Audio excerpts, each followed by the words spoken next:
Salam qadırlı ildeşler, Diri Sözler adlı gepleşigimize hoş geldiniz. Men yine de Ulu Begenç bilen, sizin bilen bu programmada iman durmuşu barada, doğru adam iman bilen yaşar diyen tema barada gürrün etmemi devam ettiriyen.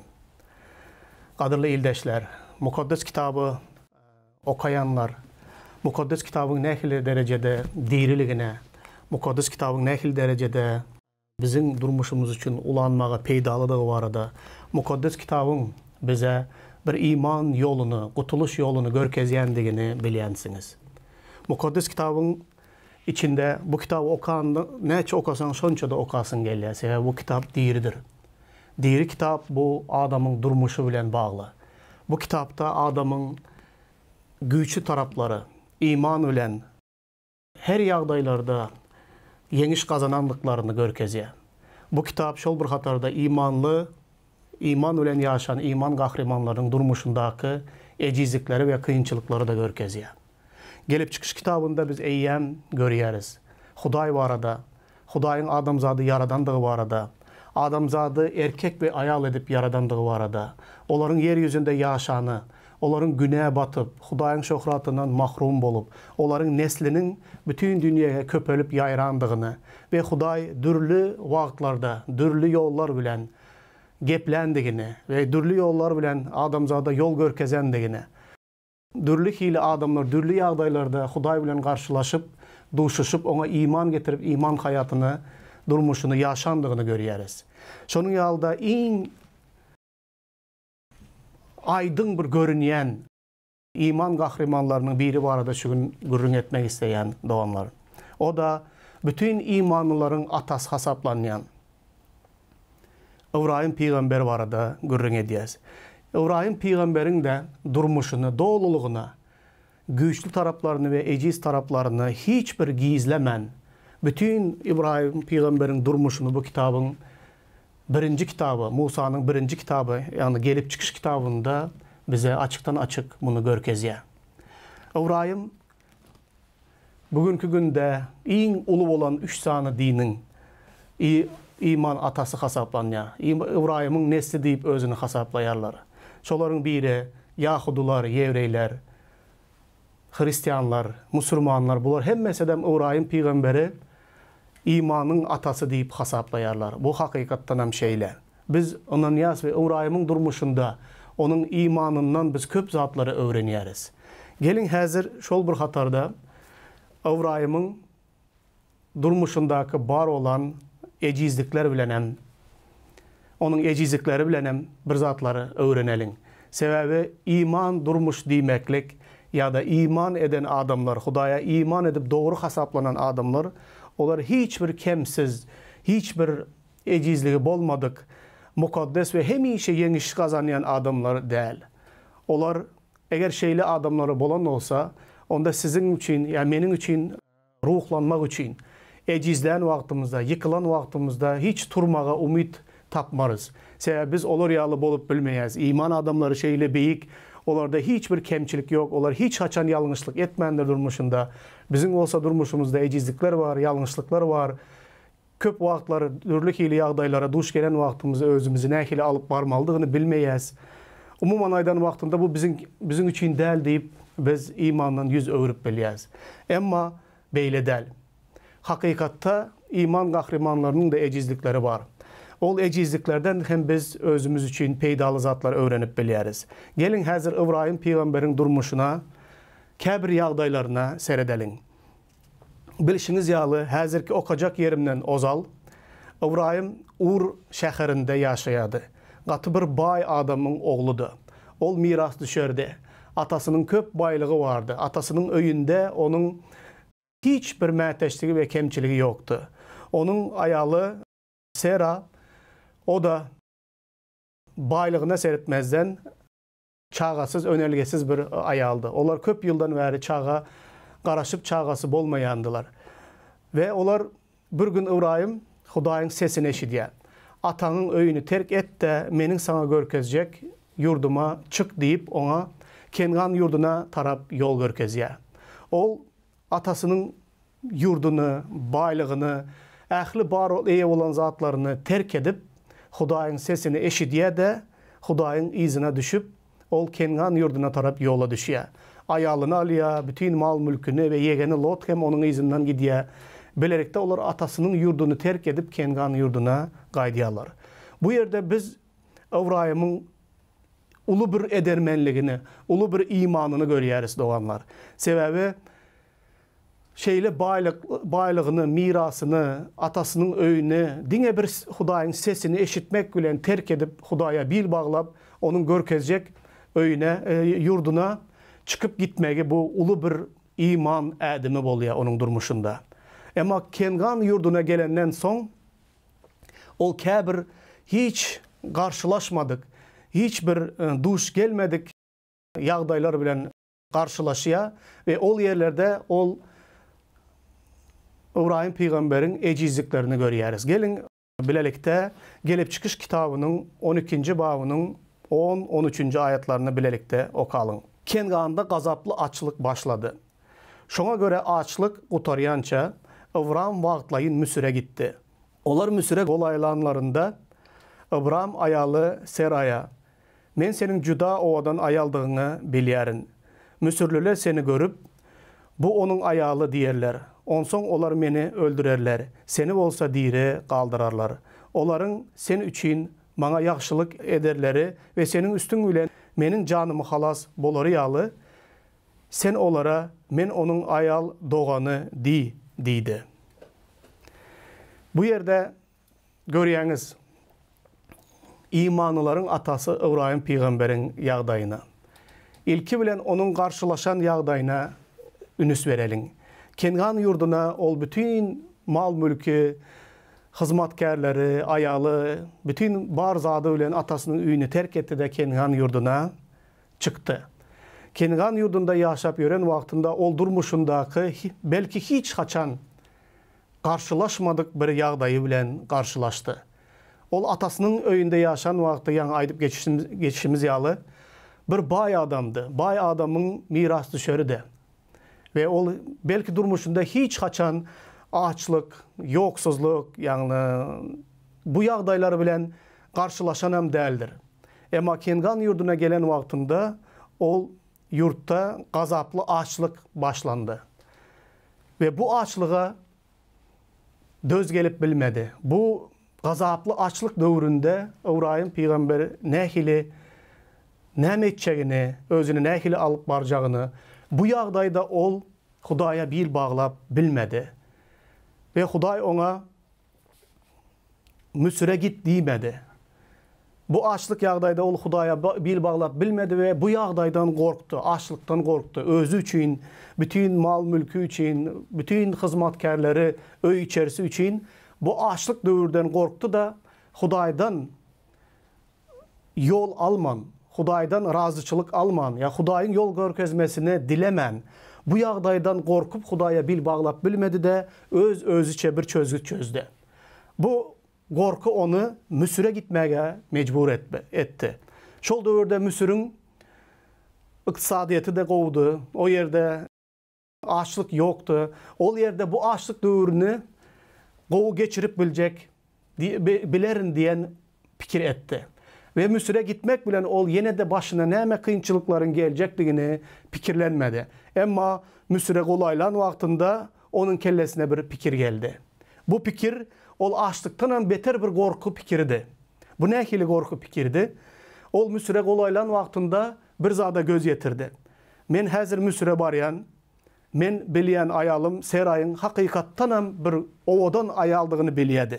Ol şeýle owadan ayal bolupdyr. Ayalına diýär, men senin şeýle owadanlygyny bilýärin, görýärin. Eger Müsire barsak diýär, Müsürüň erkekleri seni özüne ayal edip alaslary gelerler. Haçan da olar senin menin ayalımdygyny bilenlerinde olar meni öldürerler ve seni de diri kaldırarlar diýip Ibrahim peýgamber gorkmaga başlaýar ve Seraýy öz ayalyna yalan geplemege buyurýar. Eger Müsürlüler sorasa sen men Ibrahimyň ayal dogany diýip aýt diýär.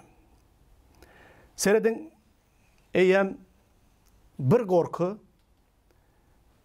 Hudaýa bil baglap bilmedi, açlyktan gorkdy. Ve bu korku neticesinde ol bir yol saylap aldı. Hudaydan soraman.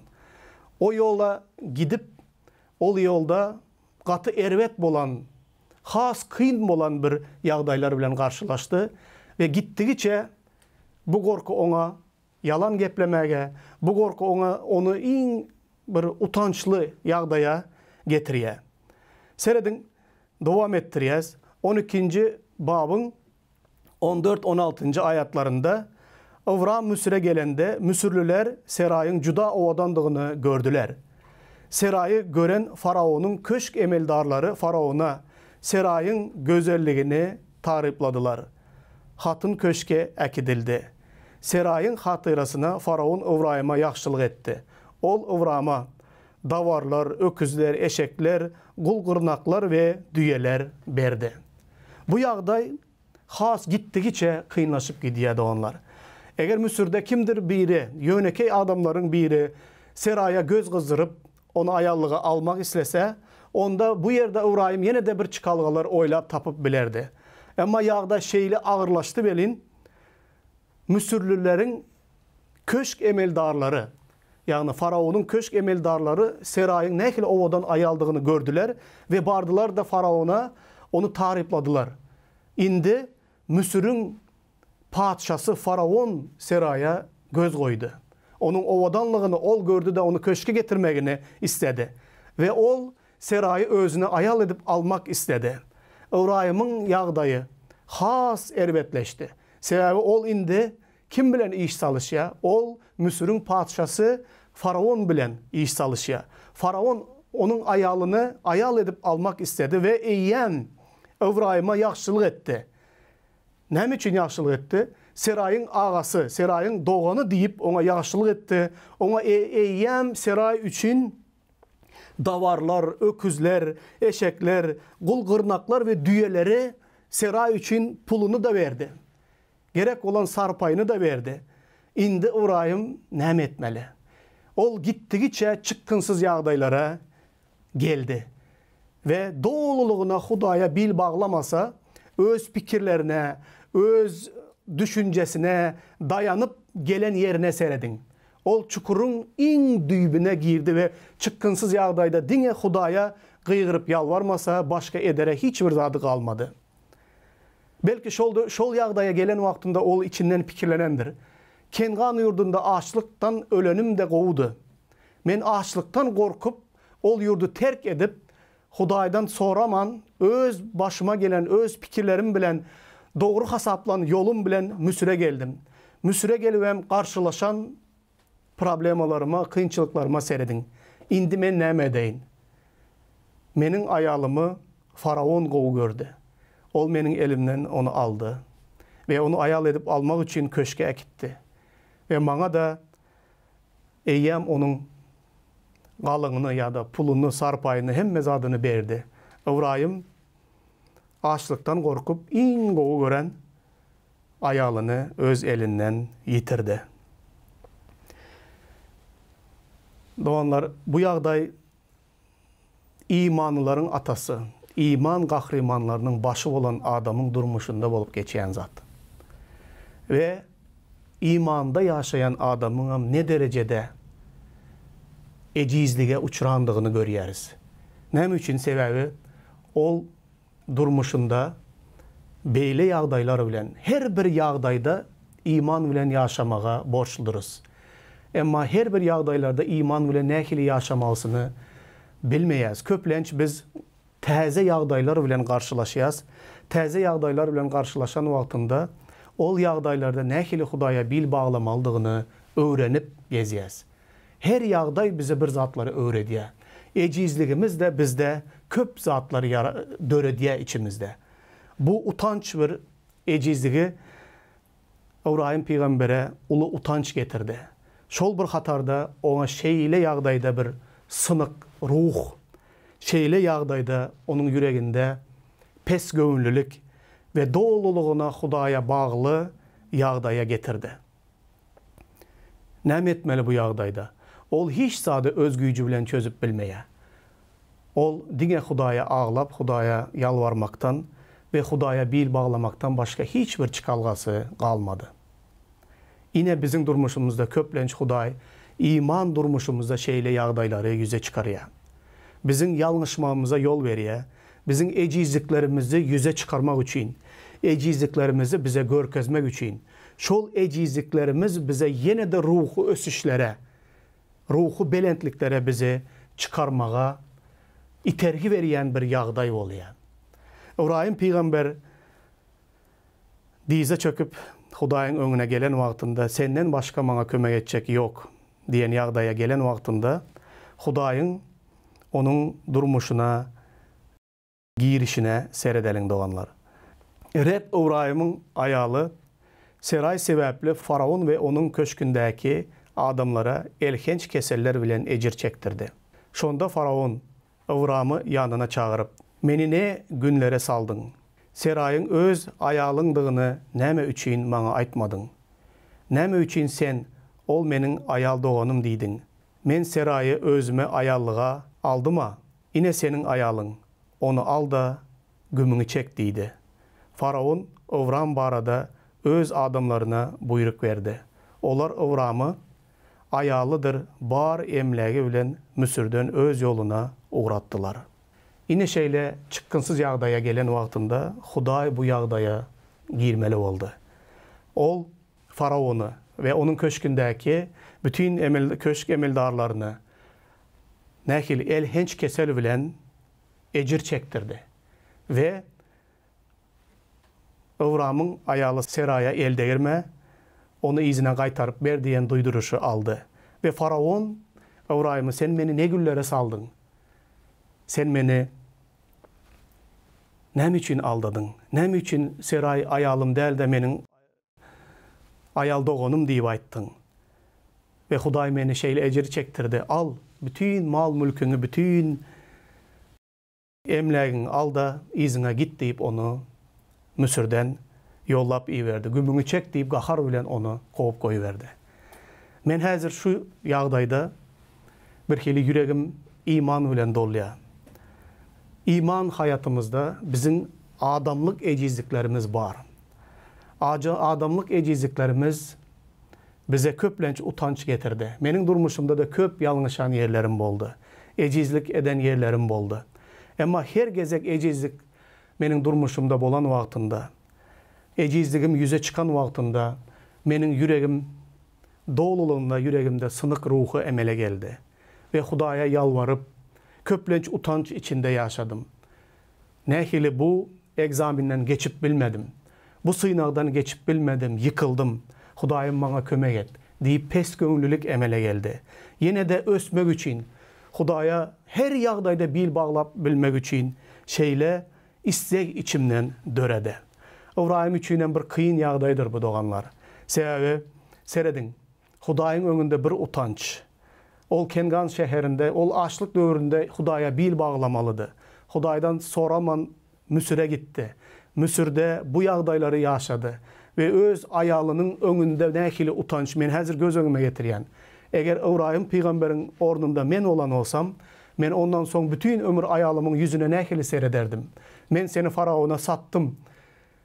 Ayalım diymekten korktum.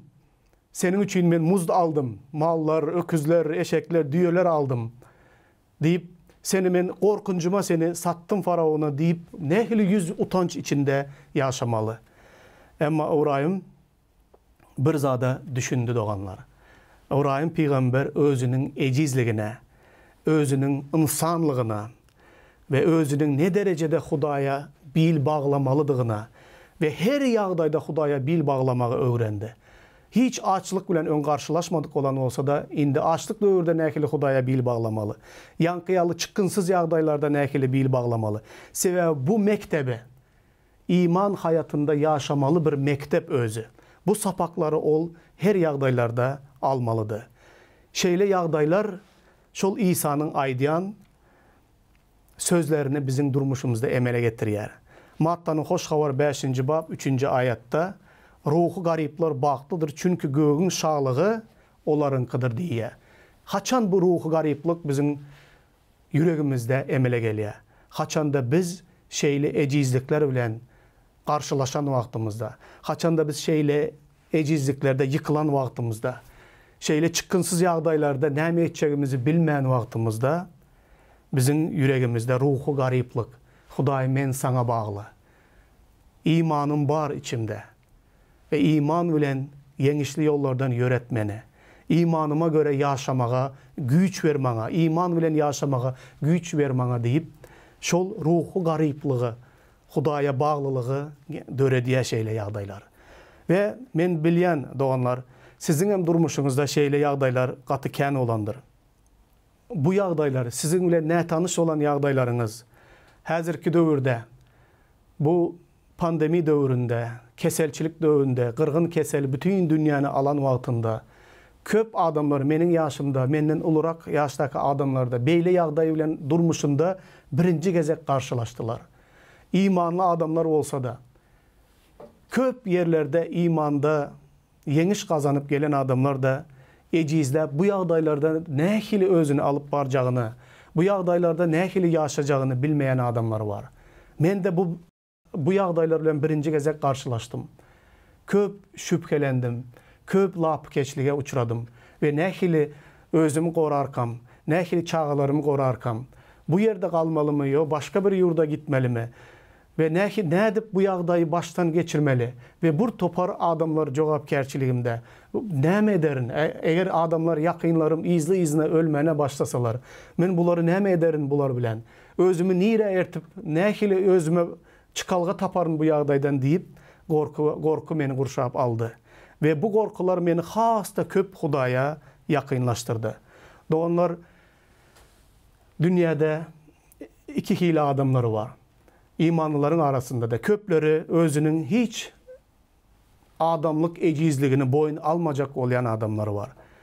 Ve beyleki adamlar hemişe özünün ecizligini boyuna alıp men hemişe eciz olanlığım üçün men hemişe yanlış hareketler edýärin deyip özünün ecizligi bilen övünýän ve bunu özüne aklamak üçün bahana edip alyan adamlar var. Buların ikisi de yanlış bir pikirler. Sebebi hava, insanlık ecizligimiz var. Ama bu adatı yağdaya öğrülmeli değil. İnsanlık ecizligimiz bizim için bahana olmalı değil. Ya da tekebbir olup biz ecizligimizi boyuna alman gezip bilmeyiz. İçimizden geçýänini, aklımızdan geçýänini özümüz gowy bilýäs. Gaýtan bunun deregine her bir ecizlik yağdayımızı özümüzün yine de köprä Hudaýa bil bağlap, güýçlenip, imanda berkemek üçün, ösmek üçün bir pursat deyip hasaplalın. Hava, ecizligimiz bize utancam getiriye, kä wagtlar ecizligimiz bize günähe de batırıya, kä wagtlar ecizligimiz bize çıkınsız yağdaylara salıp bize köp ahmak hareketler ettiriye.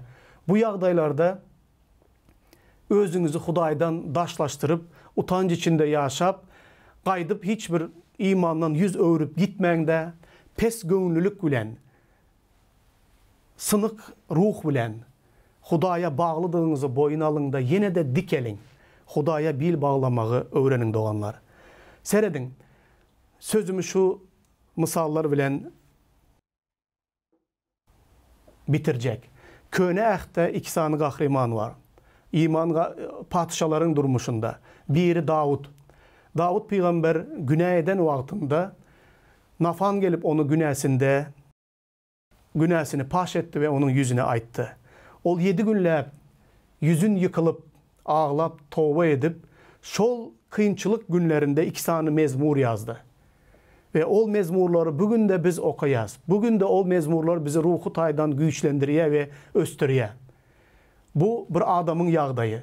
Ecizligiri onun yüzüne aydılan wagtynda, günäsi onun yüzüne aydılan wagtynda ol towba edip, gaýtam has Hudaýdan yapışıp, meni bağışla Hudaý, mende täze yürek yarat, mende täze ruhun bilen meni doldur deyip, nähili Hudaýa yakınlaşýandygyny görýäs. Onun yüregini nähili sınık ruhtan doludygyny görýäs.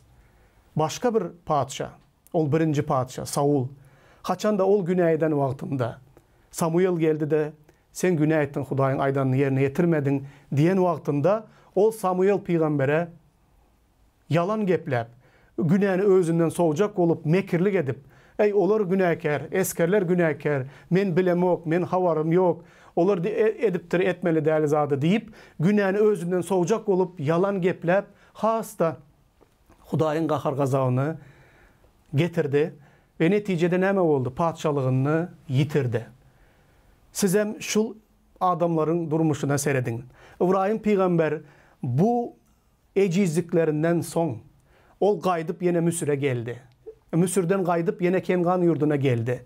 Kengan yurduna gelip ol näçe 5 sany padşa bilen şol ýerdeki padşalyklary bilen göreş alyp bardy, yeňiş kazandı. Melkisedek baş ruhany bilen duştu. Ona ondan birini getirdi ve bütün köp imanda ilerlemene başladı ve Hudaý onun bilen ähd bağlaştı. Şol ecizliklerden, kıyınçılıklardan sonra. Seredin, köplenç imandan ecizligimiz bizi has büyük bir yeňişlere getirmek için bir itergi berýän bir zattır. Şonun için doğanlar, iman bilen yaşan. Doğru adam iman bilen yaşar. Ecizliğiniz bolsa da, yine de has Hudaýdan yapşın da, imanda ösmege devam edin. Hudaý sizin her birinizi bereketlesin. Her ýagdaýda, ýagdaý nähili bolsa bolsun daşta örekde, iman bilen yaşan. Ve bu dünýäni yeňen bir zat var. O sizin ve menin diri olan Hudaýymyza ve onun iyi veren halaskeri ve Rabbimiz İsa Mesih'e bolan iman bu dünyada bizim yeňişimiz şoldur. İman bilen biz bu dünýäni yeňdik doganlar. Hudaý bizim her birimize akbata versin. Amin.